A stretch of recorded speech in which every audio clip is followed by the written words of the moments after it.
Hi, I'm doctor Bhagirathi, physician, United welfare hospital, Dindigul.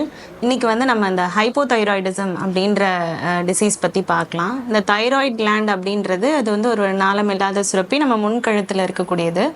இது வந்து T3 T4 அப்படின்ற கூடிய இந்த ஹார்மோன்ஸ், தைராய்டு ஹார்மோன்ஸ் வந்து சுரக்குது நேரடியாக ரத்தத்தில்.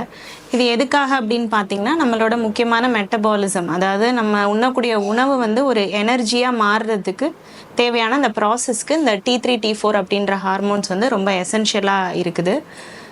நம்மளுடைய மூளை வளர்ச்சி, நரம்பு மண்டல செயல்பாடு, இது எல்லாத்துக்குமே இந்த தைராய்டு ஹார்மோன் வந்து ரொம்ப இம்பார்ட்டண்ட்.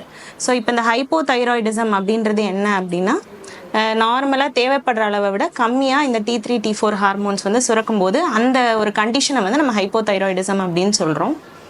ஸோ இதோட சிம்டம்ஸ் என்னென்ன இருக்கும் அப்படின்னு பார்த்தீங்க அப்படின்னா, ஃபர்ஸ்ட் ஆஃப் ஆல் ரொம்ப காமனான சிம்டம்ஸ் பார்த்திங்கன்னா உடல் சோர்வு, ஃபெட்டிக்னு சொல்லுவாங்க, இந்த உடல் சோர்வு இருக்கும். ரெண்டாவது பார்த்திங்கன்னா கோல்டு இன்டாலரன்ஸ், இந்த குளிர் வந்து தாங்கக்கூடிய அந்த சகிப்புத்தன்மை வந்து ரொம்ப கம்மியாக இருக்கும். இப்போ லேடிஸாக இருக்கிறாங்க அப்படிங்கும்போது அவங்களுக்கு வந்து இந்த மாதவிடாய் கோளாறுகள் வரலாம். ஒன்று அதிகமான ரத்தப்போக்கு இருக்கலாம், இல்லை அப்படின்னா அந்த மாதவிடாயே சரிவர வராமல் இரெகுலர் பீரியட்ஸாக வரலாம். ஸோ இது இன்னொன்று பார்த்திங்கன்னா வெயிட் கெயின், அதாவது அவங்களுடைய அப்பிடைட், பசி வந்து ரொம்ப கம்மியாக இருக்கும், பட் ஆனால் வெயிட் வந்து ஏறிக்கிட்டே போகிற மாதிரி இருக்கும். ஸோ இது வந்து இன்னொரு சிம்டம்.